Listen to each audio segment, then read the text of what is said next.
Another incident of school violence, this time in Borman, and that's one of the main stories we've been bringing to you today. One pupil was killed and two others were injured.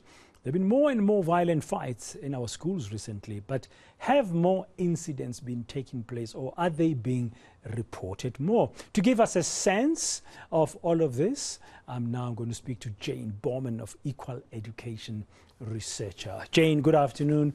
Welcome to Today on eNCA. Thank you very much for your time.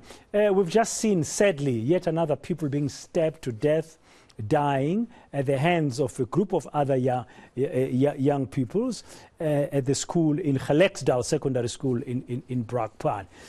Are these isolated events, and then they shoot to prominence because we in the media cover them a lot, or are we seeing a rise in school violence in our country? Thanks for having me.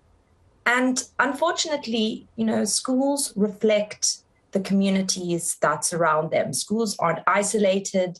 Learners aren't, they don't leave the issues that they encounter outside of schools when they enter the schooling space. And so you can look and correlate what's happening at schools with broader community and social ills and stuff that communities are struggling with.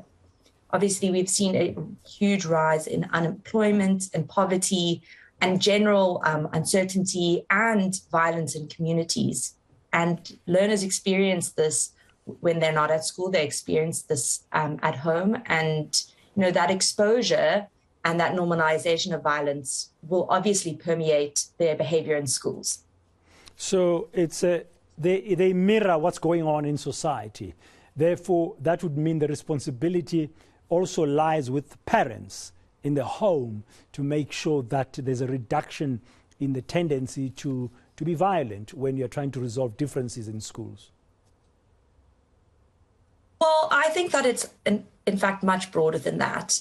I think that, we need to really consider the social factors that are at play here, the stresses, the financial insecurities that come into play.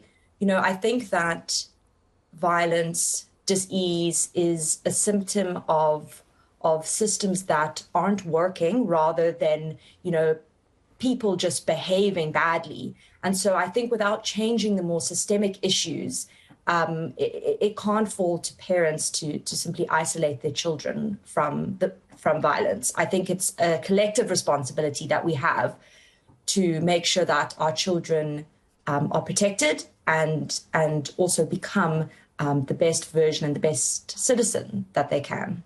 Yeah, in the short term, other measures you think might be used to stop such fights or prevent such fights from happening? Because, when a fight has started, you're too late anyway. Yes. And once again, the Department of Basic Education, the policies are there.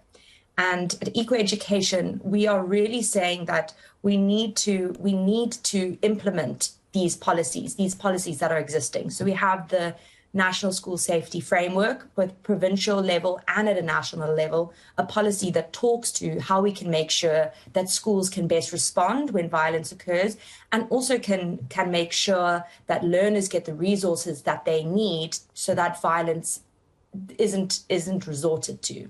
So we are really calling on the Department of Basic Education to take this very, very seriously and make sure that the school framework are implemented and schools are given the resources they need to tackle this.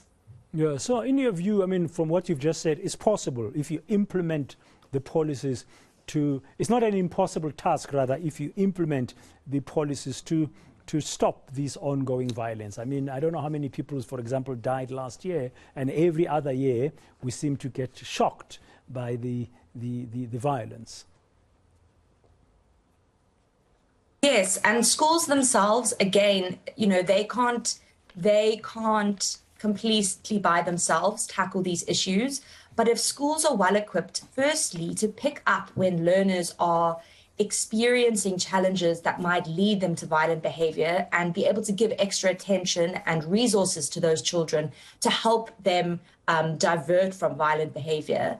And if they're able to properly, counsel and give proper support to those who are traumatized by violence, we would have a strong start. But you really also have to make sure that the factors that are at play in communities that lead to increased violence are also tackled more broadly. And schools obviously can't do all of that themselves. Yeah, they should do something. They're not islands on their own. I had the MEC for Education here, Mr. Chilwane, in Gauteng. Among other things he mentioned today was the need for a beefing up of security by schools, but that the community must do more. I was just thinking, if you beef up security on its own, could that help? Yes, that would certainly help. I mean, the National School Uniform Minimum Norms and Standards has a minimum security that needs to be present at all schools to make sure that learners are safe, not just from, other learners or other teachers, but obviously from outside community members. But that, again, is sort of tackling the issue right at the end. That is making sure that, we think that there are a lot of other interventions that can happen earlier that can be supplemented with, the use of security guards, but that could also be as effective. Yeah, no, thank you very much for your time and sharing some insights about how we can help to prevent and stop this ongoing school violence or violence in our schools. Jane Borman from Equal Education.